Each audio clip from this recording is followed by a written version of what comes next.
저는 오늘 거드린 하박국 3장 1절에서 2절 말씀을 가지고 주의 일을 이 수년 내에 동하게 하옵소서. 이와 같은 제목으로 하나님의 말씀을 증거하도록 하겠습니다.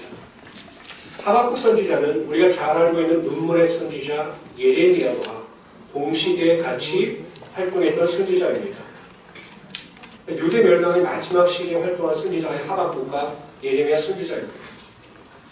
남유다는 이 바벨론에 의해서 절체절명의 위기 가운데 빠져 있었습니다. 그러면 임금과 백성들이 힘을 합쳐서 이 위기를 타개해야 하는데 오히려 백성들과 모든 자들이 더 범죄하며 살아갔습니다.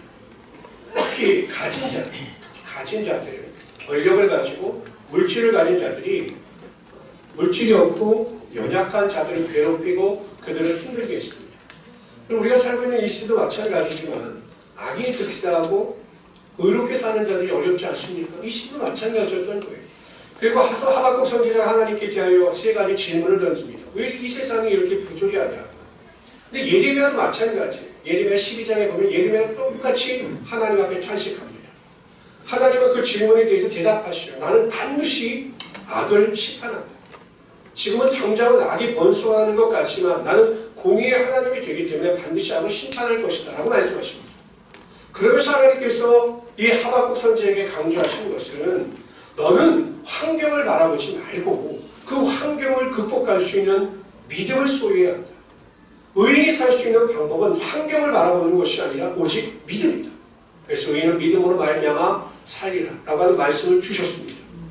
이 메시지를 받자마자 이 하박국 선지자 마음 가운데 꿈과 비전이 생깁니다. 환경은 절망이고 어둠이지만 하나님께서 그 마음 가운데 부흥이라고 하는 비전, 꿈, 소망을 주신 거죠. 이스라엘 민족을 멸망해야 합니다. 그러나 하나님께서 그에게 믿음을 주시고 믿음으로 생각하고 말할 것을 권면하시니 그 마음속에 자신의 민족이 회복되어지고 자신의 민족이 부흥될 것이라고 하는 기대, 소망, 꿈이 생기기 시작했던 거죠. 그래서 3장에 와서는 원망과 불평이 감사의 기도로 바뀌고 있습니다. 성경이 말씀하시는 부흥은 많아지는 것만을 의미하는 게 아닙니다. 수적으로나 외적으로 많아지고 커지는 것, 이게 부흥이 아니라 성경이 말씀하시는 부흥은 살아나는 것이고 회복되어지는 것이 부흥입니다. 그리고 이러한 부흥의 능력을 체험하며 살아가는 성도들은 삶의 환경의 지배를 받는 자들이 아니라 믿음으로 삶을 극복하고 믿음 안에서 절대 절망의 상황 가운데 소망을 가지고 하나님이 주시는 그 비전을 가지고 넉넉히 이기며 살아가게 되는 것이죠. 그래서 이 부흥이라고 하는 것이 굉장히 중요합니다. 성도들에게 있어서 이 부흥을 경험하는 것이 굉장히 중요한 것입니다. 이 부흥을 경험하게 되면 마음속에 있는 모든 두려움과 불안이 떠나가게 되고 하나님이 주신 절대 평강과 확신이 반드시 흘러 넘치게 되는 것입니다. 그래서 저는 오늘 시간 우리 성도들이 경험해야 되는 부흥에는 무엇이 있는가? 우리가 어떤 부흥을 경험해야 하는가에 대하여 살펴보려 함께 은혜를 나누고자 합니다. 첫 번째로 성도들은 믿음 안에서 내 자신을 부흥시켜 나가야 합니다. 우리가 가지고 있는 여러분 신앙은 완료가 아니에요. 완료형이 아닙니다. 항상 진행형입니다. 진행. 오늘은 어제보다 내일은 오늘보다 더 나은 믿음의 진부와 발전이 나타나야 하는 것입니다. 오늘은 어제의 내가 아니어야 하고 내일은 오늘의 내가 아니어야 하는 것입니다. 이게 신앙이에요. 대표적인 성경 구절이 에베소서 5장 17절 18절입니다. 다 같이 한번 읽어봅시다. 시작. 그러므로 어리석은 자를 듣지 말고 출시하지 말고 이런 방탕한 것이니 성령의 충만함을 받아. 이게 헬라어 현지형입니다. 현지형은 항상 지속적인 거죠. 성령의 충만함이 완료되어지는 것이 아니라 매일 매순간 오늘도 내일도 모레도 한 달 뒤에도 계속 성령의 충만함을 받아야 되고 성령 충만한 상태를 유지해야 한다는 것입니다. 인간에 보면 인간은 발달 단계가 있어요. 발달 단계가 있습니다. 보통 학자들이 이야기할 때. 예를 들면 태아기가 있고 영아기가 있고 유아기가 있고 아동기가 있고 그 다음에 뭐가 있을까요?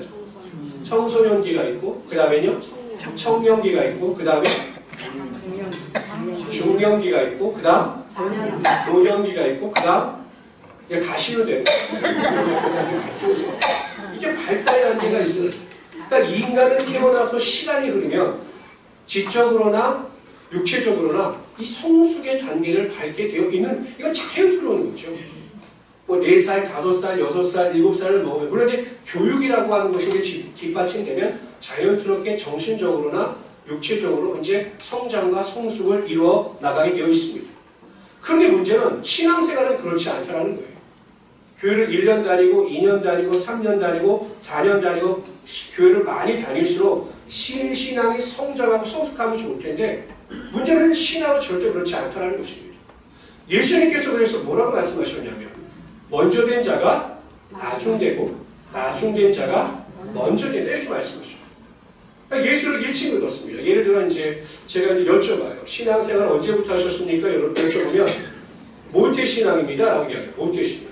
그럼 언제부터 어머니 뱃속에서부터 믿었습니다. 제가 거짓말하지 마십시오. 그래서 어머니 뱃속에서부터 믿었습니다. 그냥 모태신앙이라고 하는 거죠. 그러니까 신앙생활을 오래 하면 이 모태신앙을 가진 성도들은 한 나이가 50세 때 됐으면 이제 신앙의 경지에 이르러야 되는데 전혀 그렇지 않다는 것입니다. 신앙은 영적인 부흥을 경험하고 체험해야 성장하고 성숙하고 확신 가운데 살아갈 수 있게 되는 것이죠. 그리고 우리가 어떻게 영적인 부흥을 체험할 수 있는가? 우리의 영혼이 회복되어지고 우리의 영혼이 살아나는 능력을 어떻게 체험할 수 있겠는가라는 거죠. 신앙도 여러분 저절로 있다고 해서 이 신앙이 부흥의 능력을 체험하는 게 아니에요.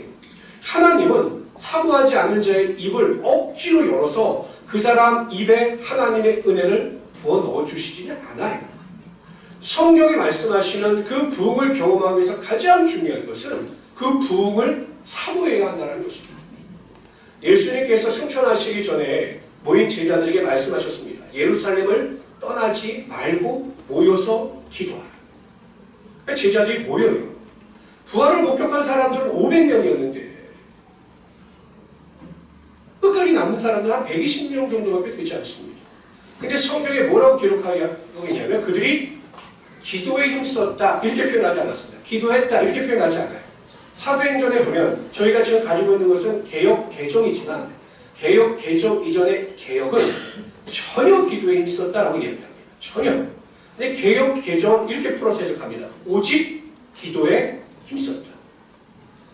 그러니까 오순절날 마갈 다락방에 모인 자들은 하나님의 성령의 능력을 그냥 사모하여 기도한 자들이 아니라 정말로 너무나 사모하여 오직 모든 것을 다 포기하고 기도하는 일에만 애를 썼습니다. 그럴 때 하나님께서 하늘의 문을 여시고 구하는 자들에게 성령의 능력을 허락하여 주셨던 거죠. 그들이 성령 충만을 통해서 부흥을 경험하게 되자 전혀 다른 사람으로 변화됩니다. 베드로 같은 사람은 생명마저도 조금 더 귀한 것으로 여기지 않냐고 나가서 복음을 주니까 완전 부흥을 경험하게 되자 그의 삶의 영적인 은혜와 능력이 나타나게 되고 성숙한 자의 모습이 이렇게 나타나게 되었던 거죠. 저는 우리 모든 성도님들이 매일 매 순간마다 이 부흥을 경험할 수 있도록 영적인 일을 삼아요. 예배하는 일, 기도하는 일, 전도하는 일, 감사하는 일, 찬양하는 일에 적극적으로 동참하실 수 있는 하나님의 귀한 성도들이 되시기를 주님으로 축원합니다. 그런데 이런 부흥을 경험한 성도의 삶에는 이 신앙의 열매가 나타나요. 그러니까 신앙은 원인이 있으면 결과가 있어요. 막연하게 성경은 막연하지 않아요. 내가 어떻게 하나님의 부흥을 경험하면서 살아가고 있는가 기준이 있어야 되잖아요. 내가 정말 부흥 안에서 살아가고 있는가, 정말 잘 믿고 있는가, 이 기준이 있어요. 그 기준을 제시해주는 사람이 오늘 본문의 하박국입니다. 이 부흥을 경험하기 전에는 모든 것이 원망과 불평거리였어요. 한번 내 뜻대로 되는 것도 없고 세상은 온통 그냥 모순투성인 거죠. 모순. 하나님의 공의가 살아계시다면 믿는 자들이 잘 살아야 되고 정의로운 자들이 잘 살아야 되는 것 아니겠습니까? 하나님이 살아계시다면 히틀러 같은 사람이 나타나면 되지 않는 것 아니겠습니까? 무고한 300명이나 되는 유대인들이 죽어서는 안 되는 것 아니겠습니까? 뭐 이런 논리지요. 근데 여러분이 하박국에게 은혜가 들어가니까 삶을 바라보는 눈과 삶을 해석하는 방법이 바뀌었어요. 나중에 뭐라고 이렇게 고백하냐면 이렇게 고백합니다. 비록 무화과 나무가 무성치 못하며 포도나무에 열매가 없으며 감람나무에 소출이 없으며 밭에 식물이 없으며 우리의 양이 없으며 외양간에 소가 없을지라 다 없어요. 궁핍하고 어렵다 할지라도 나는 여호와를 인하여 즐거워하며 구원의 하나님을 위하여 기뻐하리로다. 무엇입니까? 다 필요 없다는 거예요. 이 세상의 모든 것이 다 사라진다 할지라도 하나님만 계시다면, 하나님께서 나와 함께 하시기만 한다면 나는 그것으로 만족하고 그것으로 기뻐하며 살아가겠다. 이렇게 고백하고 있는 것이죠. 여러분, 부흥을 경험하고 부흥의 은혜 가운데 살아가는 성도들은 어떤 소유나 획득에서 기쁨을 얻는 것이 아니라 하나님께서 나를 사랑하시고 나와 함께 하신다는 사실 하나만으로도 어떤 환경 가운데 있다 할지라도 기뻐하며 감사할 수 있게 되는 것입니다. 이것이 부흥을 경험한 성도들의 태도인 거죠. 저는 우리 모든 성도님들이 믿음의 고백을 통해서 내가 비록 병에 걸려서 고난을 당한다 할지라도, 내가 원하는 대로 직장의 문제가 해결되지 않는다 할지라도, 가정의 일이 해결되지 않는다 할지라도 하나님께서 나와 함께 하시고 하나님께서 나를 사랑하시며 내가 하나님을 섬기기 때문에 저는 그것으로 감사하고 만족합니다. 이런 믿음의 고백을 드리며 그렇게 살아가시는 하나님의 귀한 성도들이 되시기를 주님의 축원합니다.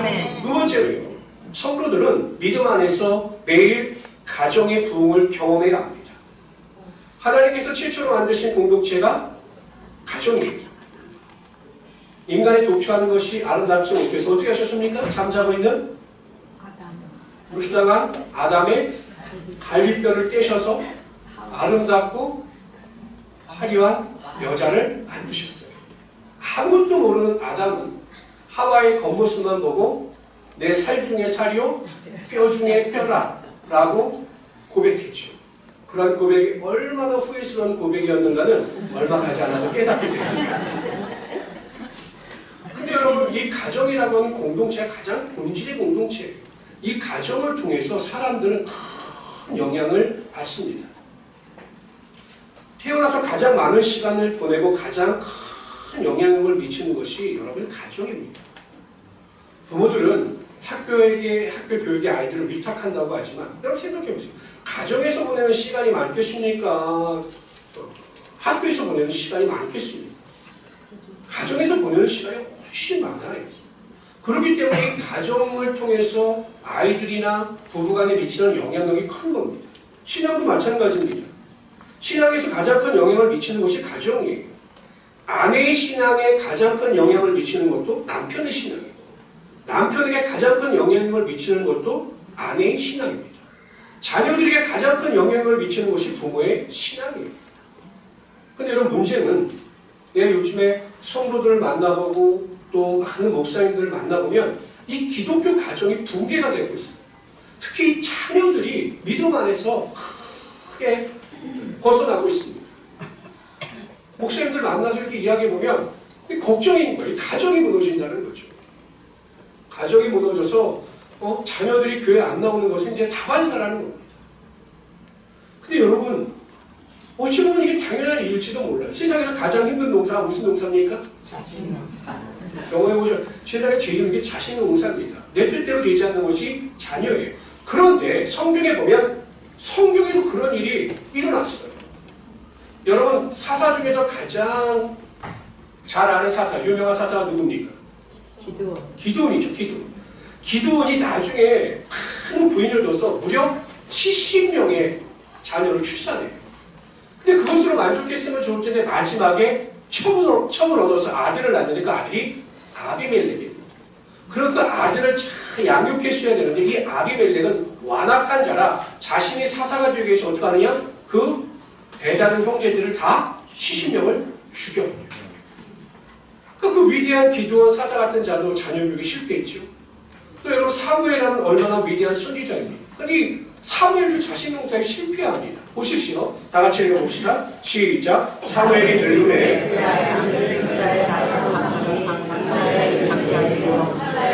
아비야 그들이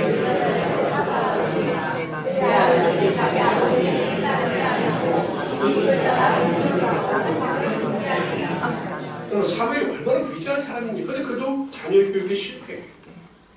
저는 왜 그럴까라고 생각해요. 왜 위대한 사무엘이 자녀 교육에 실패했을까를 곰곰이 생각해보다 내린 결론은 사무엘은 아주 어렸을 때 성전에 가서 하나님을 섬겼죠. 그러니까 아버지의 롤모델의 역할을 못 보는 거예요. 가정에서 아버지가 하는 그 롤모델을 보고 배웠어야 되는데 사무엘은 그 아버지가 해야 되는 그 롤모델의 역할을 제대로 보지 못했기 때문에 그 엘리 제사장이 하는 것만 봤기 때문에 자녀 교육에 실패한 것이 아닐까라는 생각을 합니다. 근데 제가 곰곰이 생각해 봤습니다. 왜 예수 믿는 사람들도 그렇고 이 가정 문제가 약이 되는 걸까? 왜 부부 간에도 문제가 발생하는 것일까를 생각해 봤습니다. 그러다 내린 결론이 두 가지예요. 첫째는 가족이기 때문에 무심합니다. 두 번째는 가족이기 때문에 무례합니다. 두 무가 문제예요. 두 무. 가족이기 때문에 무시해요. 가족이기 때문에 당연하다고 생각하는 거죠. 교회 안에서 여러분 선행을 베풀고 다른 사람들에게 잘하는 사람이 가정에 가서도 똑같이 해야 되는데 그게 안 되는 거예요. 우리 권사님들이 이제 식단을 막 준비하면 성도들이 음식을 먹고 말을 합니다. 뭐라고 말을 하냐면 아우 권사님 오늘 음식이 맛있었어요. 감사합니다. 잘 먹었습니다. 이렇게 인사를 하지 않습니까? 여러분 남편들 중에서 아내가 해준 밥에 대해서 식사하고 나서 그렇게 말하는 분들 계세요? 여보 오늘 당신이 만들어 놓은 음식이 최고였어. 정말 잘 먹었어. 고마워. 수고해서 감사해. 이런 말을 하시는 남편들 계세요? 있어요? 그럼 정말 감사해. 안 그래요. 짜게 맵게 못 먹겠다니 이걸 바르게 하니 이렇게 그리고 맛있는 음식을 먹으면 감동도 하고 막 이래야 되는데 다 먹는 게 그렇지 뭐. 이러면 가족이기 때문에 당연한 반응이라고 생각하지만 그 무심한 반응 때문에 상처를 받는다는 거예요. 자녀들도 마찬가지예요. 자녀가 무엇을 아파하고 힘들어하는 것을 이해하려고 하지 않고 왜 너 교회에서 졸았니? 교회에서 떠들었니? 이러니 자녀들이 상처를 받는 거죠. 이게 무심입니다. 무심. 그러므로 우리 가족들 간에 더 관심을 가지고 가족들도 잘해야 합니다. 가족 간에도 감사합니다. 정말 맛이 있었습니다. 수고하셨습니다. 사랑합니다. 라고 하는 관심을 나타내 보일 때 가정이 그리스도 예수 안에서 바로 설 수 있게 되는 거죠. 무리하지 말아야 합니다. 교회 안에서 크게 교양이고 품이 있는 분들이 가정만 가면 투사로 바뀌어요. 남편이 무슨 말을 하면 아 그래요? 아 정말 당신은 말할 때마다 참 그 말을 참 잘해요. 이렇게 말하면 얼마나 좋아요. 또 그 말이다. 또 그 말. 그만해. 그 교회 안에서 그만 말이 알았어? 당신은 팔같이 앞뒤 말이 틀려. 이렇게 말하면 안 된다는 거예요. 이게 무례예요. 무례. 이게 만약에 성도는 여러분 그렇게 하시겠어요? 성도가 무슨 말을 그만! 앞뒤가 같이 말할 때 이렇게 안 하실 거 아니에요. 근데 집에만 가시면 투사가 되는 거예요. 투사. 그러면 어떤 일이 발생하느냐? 서로 가족 간의 대화가 끝나버립니다. 내가 말을 해봤자 또 시끄럽다. 또 말도 안 돼. 이런 소리 한다는 거예요. 사람은 망각의 동물이에요. 여러분 같은 말을 계속 똑같이 할 수가 있어요. 어제 한 말을 오늘 하고 오늘 한 말을 5일 뒤에 계속 같은 말을 해요. 아내들은 기억력이 너무 좋아요. 남자들은 일주일 전에 한 말을 가득하게 잊어버리고 또 하는데 여자들은 그걸 다 기억하고 있어요. 당신 5일 전에 10시 20분에 그런 말을 했잖아. 똑같은 말을 지금 어떻게 이러지 말라라는 거예요. 아내들은 똑같은 말을 들어도 처음 듣는 것처럼 반응을 잘 해줘야 남편들이 힘이 나는 겁니다. 여러분 그런 믿음을 가지고 승리하시는 성도의 되시기를 주님으로 축원합니다. 여러분 이게 가정을 이루다 보면 남자의 호르몬과 여자의 호르몬이 바뀌어요. 나이를 먹어갈수록 남성의 호르몬은 여성화가 되고 여성의 호르몬은 남성화가 돼요. 그래서 남자들이 갑자기 TV를 보다 운다? 아 이게 여성 호르몬이 나오기 시작하는구나. 이렇게 알면 되는 거예요. 근데 이 여성 호르몬이 나오고 남성 호르몬이 나오다 보니 역할이 바뀌는 거죠. 이게 점점 바뀔 겁니다.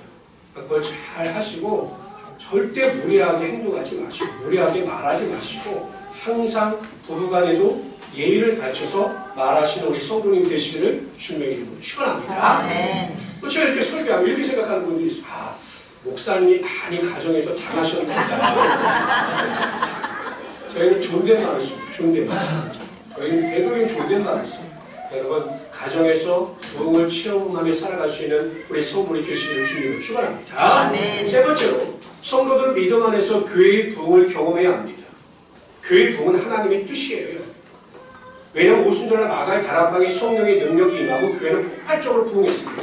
사도 바울을 통하여 세계 선교의 문이 열리고 모든 교회가 부흥하기 시작했습니다. 교회는 부흥해야 합니다. 그래야 하나님의 나라가 확장되는 겁니다.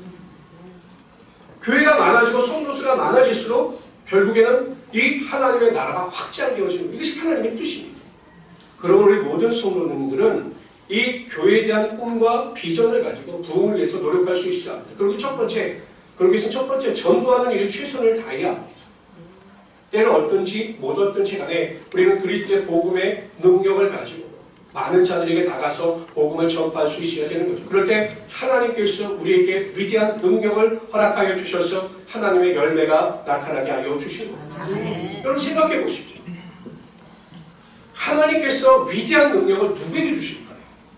우리는 하나님의 위대한 능력을 꿈꾸지 않습니까? 하나님 저에게 위대한 능력을 주셔서 직장에서도 머리가 되게 하여 주시고 다니엘처럼 쓰임받게 하여 주시고 어디에서나 하나님의 위대한 능력을 맛보게 하여 주십시오 라고 하는 기도를 하지 않습니까? 근데 하나님은 어떤 사람에게 위대한 능력을 주시겠느냐라는 거죠. 어떤 사람들에게 주실까요? 구하는 자에게 다 주실까요? 어떤 사람은 매일 교회 나와서 다른 사람을 뒷담하고 다른 사람을 욕하고 가정에서 본을 보이지 아니합니다. 그러면서 하나님 나에게 위대한 능력을 주셔서 위대한 일을 행하게 하여 주십시오 라고 하면 하나님께서 위대한 능력을 주실까요? 안 주셔요. 결국 하나님의 위대한 능력은 위대한 일을 꿈꾸는 자에게 하나님의 위대한 능력이 임하게 하여 주시는 거죠. 하나님 저에게 위대한 능력을 주셔서 하나님의 능력을 가지고 직장에서 빛을 발하게 하여 주시고 하나님의 능력이 나타나게 하여 주십시오 라고 하는 자에게 하나님께서 위대한 능력을 허락하여 주셨죠. 저는 어저께요 결혼식이 있어서 참석했다가 제 신학교 동기들을 만났습니다. 그 동기 중에 여자 동기가 이제 목회를 안 하는데 남편이 별이에요. 별. 올해 별을 달았어요. 장군이죠. 그런데 이 사람이 제 동기를 만나기 전에 예수 믿지 않았는데 제 동기를 만나고 예수 믿은 거예요. 그런데 이제 장군이 되었으니까 이제 소장 두 번째 두 개의 별 사단장도 별을 달려서 이제 애를 써야 되는데 이분이 워낙 믿음에서 투철한 분입니다. 자기의 신앙을 드러내놓고 병사들에게도 복음을 전하는 사람이에요. 그랬더니 다른 사람들이 이 분에게 경고한 겁니다. 자네 그렇게 살다가는 진급에서 미끄러져. 자신의 신앙을 지나치게 요즘은 여러분 그 군부대 내에서도 이게 잘못 복음을 전가하면 이게 걸린대 문제가 생긴대요. 그렇기 때문에 복음을 전가하지 마. 자, 당신의 신앙을 드러내지 마. 이런 이야기를 들었다는 거죠. 그랬더니 남편이 이 아내도 제 동기 그 자매도 뭐 그러지 않았으면 좋겠다. 조금 조심하는 게 좋겠다. 이렇게 말을 했는데 이 별을 달 장군이 하는 말이 하나님께서 나에게 별을 달게 해주신 것도 하나님의 은혜였어. 하나님께서 나를 축복해 주시지 않았다면 나는 절대로 별을 달지 못했을 거예요. 그럼 하나님께서 왜 나에게 별을 달게 하셨을까? 결국은 내가 가지고 있는 이 명예를 가지고 다른 사람들에게 하나님을 증거하고 복음을 전하게 하기 위해서 나에게 별을 허락하여 주셨기 때문에 나는 내가 더 진급을 하지 못한다 할지라도 그것도 하나님의 뜻인 줄 알고 감사하는 것이 낫지.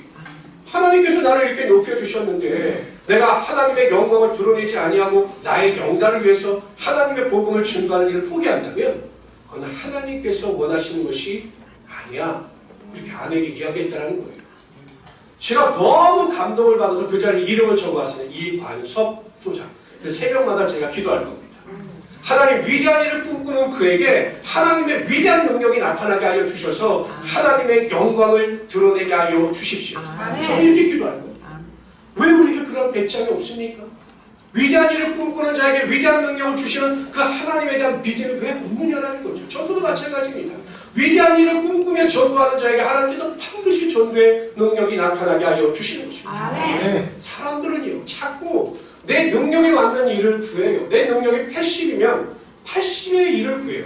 80 정도만 되는 일을 내가 할 수 있겠다. 더 이상은 무리야. 더 이상을 하면 큰 문제가 생겨. 이렇게 생각을 합니다. 근데 여러분 보십시오. 하나님이 사람을 선택하실 때 그 능력에만 하나님께서 그 능력에 있는 일을 맡기셨습니까?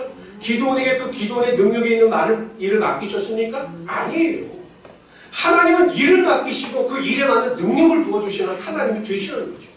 성도들이 위대한 일을 꿈꾸면 그 위대한 일을 행할 수 있는 하나님의 능력이 반드시 여러분 삶 가운데 나타나게 하여 주시는 것입니다. 왜 안 되느냐? 믿음이 없기 때문에. 내가 위대한 일을 꿈꾸지 않기 때문에, 가정에서 직장에서 어디에서든지 하나님께서 일하심을 꿈꾸지 아니하기 때문에 하나님의 능력이 임하지 않는 것이지, 하나님의 위대한 일을 꿈꾸며 살아가는 자에게 반드시 하나님의 능력이 나타나게 하여 주시는 것입니다. 아멘. 가정에서나 직장에서나 어디에서나 하나님의 위대한 일을 꿈꾸며 하나님의 능력을 체험할 수 있는 하나님의 귀한 성도들이 되시기를 주님의 이름으로 축원합니다. 아멘. 전대의 능력을 체험하셔서 교회 부흥을 경험하시길 바랍니다. 아멘. 뿐만 아니라 여러분, 교회가 부흥하기 위해서는요, 여러분들 스스로가 교회 분위기를 축제 분위기로 만들어갈 수 있도록 노력해야 하는 겁니다. 윤한 형제가 저에게 목사님 설교하실 때 그 도움이 될 만한 사이트가 있어서 소개시켜 드립니다. 제가 저한테 소개시켜 줬을 때 사이트에 들어가 보니까 좋은 글들이 많더라고요.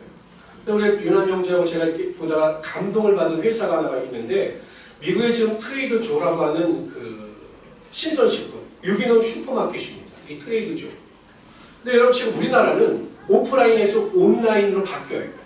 그래서 모든 사람들이 이제 인터넷이나 스마트 앱을 통해서 물건을 다 신청하지 않습니까? 저도 이제 대부분 그렇게 신청을 하는데, 근데 이 트레이드 조라고 하는 회사는 오프라인이 온라인이 아니라 오프라인에서만 물건을 팝니다.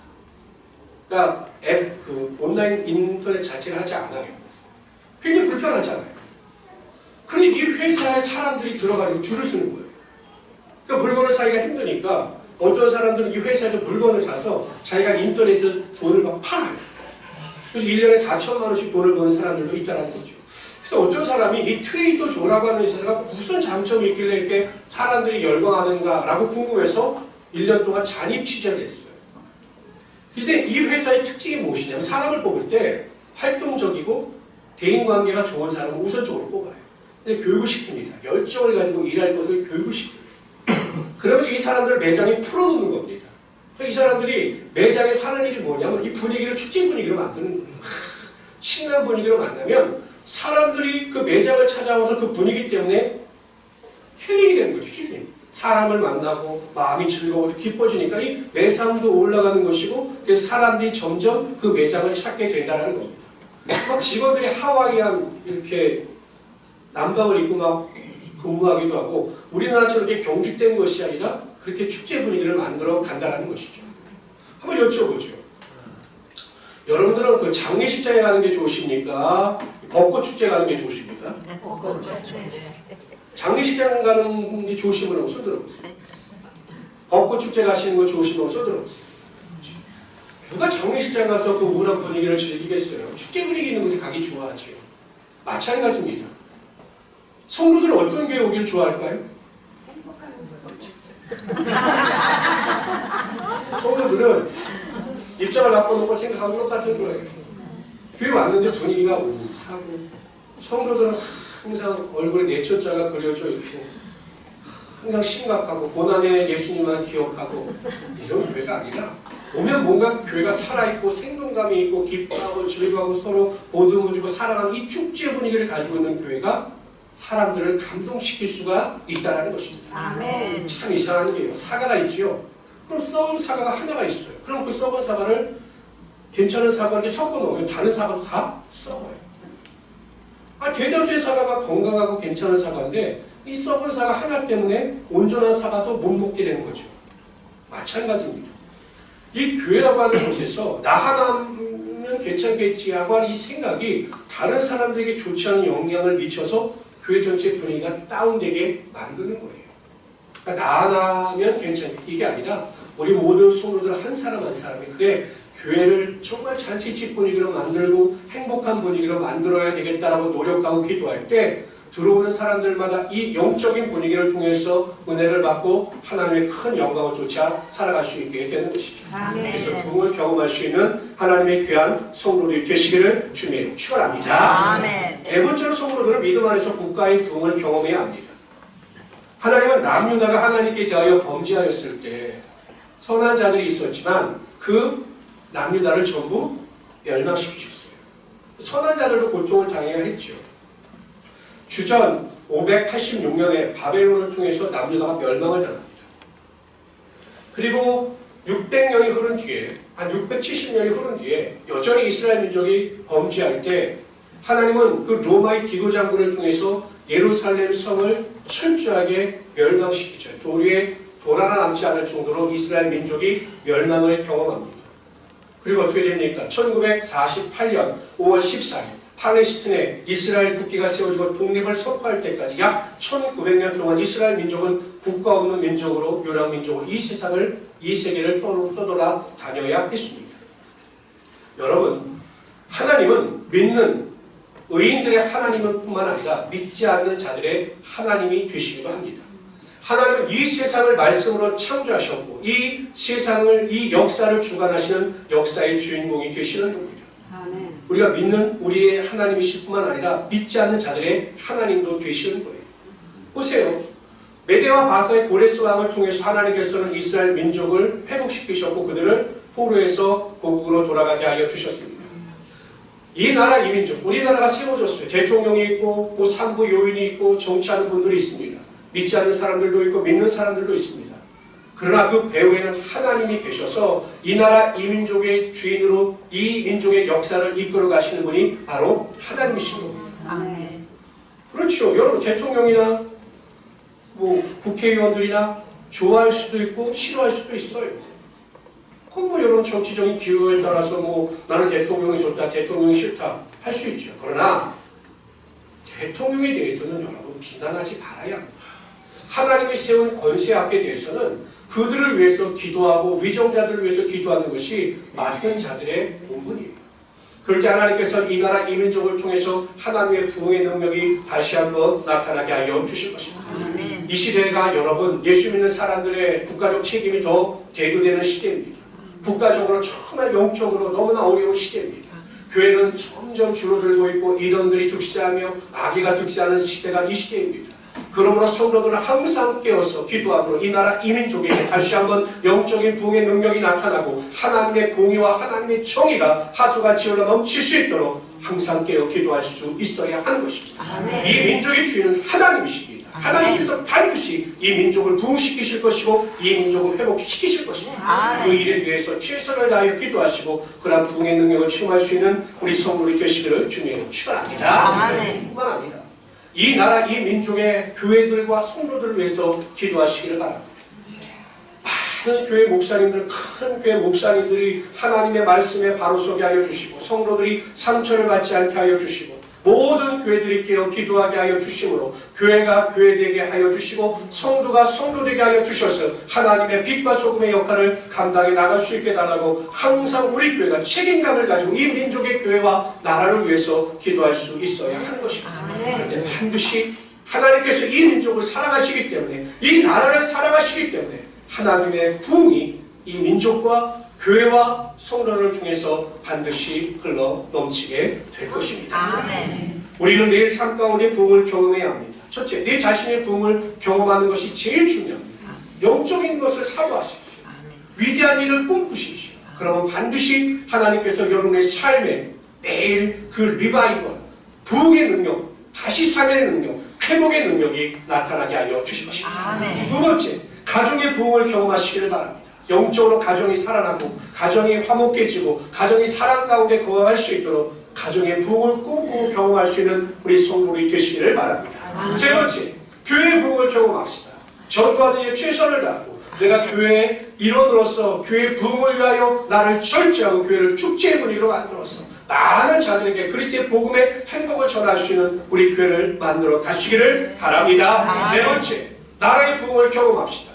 모든 사람들이 포기하고 내려놓는다 할지라도 행복한 우리 성도들은 국가의 위정자들을 위해서 경제를 이끌어가는 자들을 위해서 교회를 위해서 성도를 위해서 책임감을 가지고 기도하시므로 이 나라 이 민족이 제사장 국가로서 하나님 앞에 바로 설 수 있도록 최선을 다하며 살아갈 수 있는 우리 성도들이 되시기를 주님의 축원합니다.